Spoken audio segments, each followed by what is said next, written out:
ہماری سمجھ میں حضور کی عظمت کے جو پہلو آ سکتے ہیں وہ ہے آپ کی عظمت بحیثیت انسان، لیکن ان کا بھی تجزیہ کریں گے تو اس کے بے شمار پہلو ہیں۔ حضور کی حیثیت، آپ کا مرتبہ اور مقام بحیثیت ایک سپہ سالار کے۔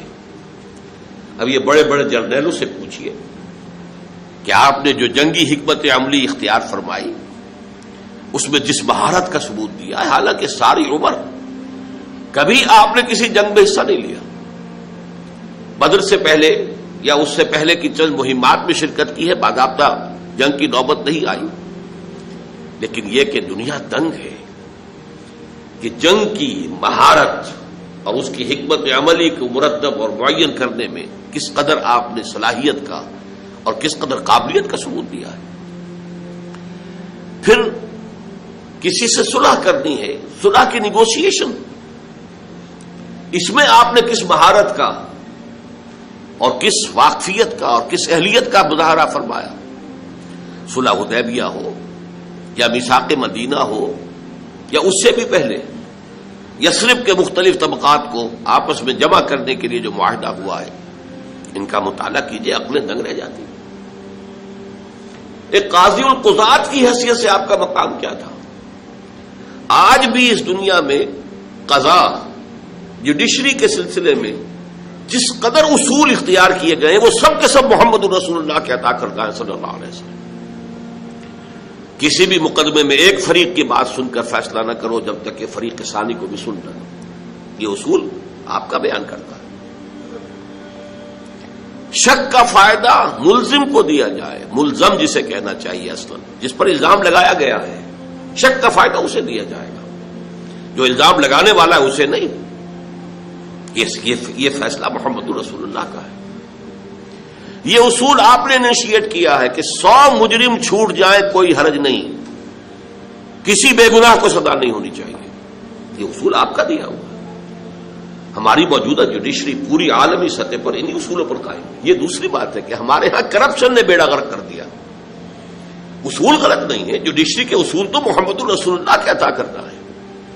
ہماری خیانت ہے، ہماری بدعنوانیاں ہیں، ہماری جانبداریاں ہیں، ہمارا بک جانا ہے، ہمارا سیاسی جو لوگ ہیں ان کا اعلی کار بن جانا، یہ چیزیں ہیں کہ جس نے عدلیہ کا جو ہے وہ بیڑا غرق کیا ہے۔ ورنہ اصولوں کا جہاں تک تعلق ہے وہ تو اصول وہ ہیں جو محمد عربی صلی اللہ علیہ وسلم نے عطا کی۔ اس سے بھی ذرا نیچے اتریے، بحیثیت باپ حضور کا کردار کیا تھا؟ یہ حضرت فاطمہ سے پوچھئے رضی اللہ تعالی عنہ۔ بحیثیت شوہر آپ کا کردار کیا تھا اور آپ کی کیا عظمت تھی اس میں؟ یہ حضرت عائشہ سے پوچھئے، حضرت حفصہ سے پوچھئے، حضرت ام سلمہ سے پوچھئے رضی اللہ تعالی عنہ۔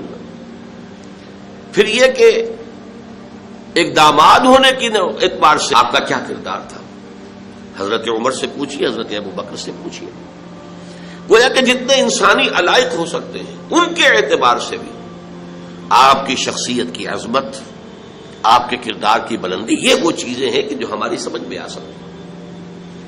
ایک داعی کی حیثیت سے آپ کا کیا مقام ہے، ایک مربی کی حیثیت سے آپ کا کیا مقام ہے، ایک معلم کی حیثیت سے آپ کا کیا مقام ہے، یہ چیزیں ہیں کہ جو ہماری سمجھ میں آ سکتی ہیں، ان کا کچھ نہ کچھ ادراک و شعور ہم کر سکتے ہیں۔ لیکن ان تمام حیثیتوں کو، داعی، مبلغ، مربی، مزکی، میں ان کو جمع کرنا چاہتا ہوں ایک لفظ میں۔ ایک انقلاب کے داعی اور ایک انقلاب عظیم کے برپا کرنے والے کی حیثیت سے آپ کا مقام کیا ہے؟ گویا کہ ہم جن پہلوؤں سے حضور کی عظمت کو سمجھ سکتے ہیں ان میں سب سے نمایاں پہلو یہ ہے کہ آپ نے جو تبدیلی برپا کی یا اصطلاحاً جو عظیم انقلاب برپا کیا، اس انقلاب کا مطالعہ کیا جائے، اس کا حاصل دیکھا جائے، اس کے نتائج پر غور کیا جائے، اس کے لیے جو جد و جہد ہوئی ہے اس کے مراحل، ان کے بارے میں غور کیا جائے، تو واقعتاً جو ہے حضور کی اصل عظمت نمایاں ہو کر سامنے آتی ہے۔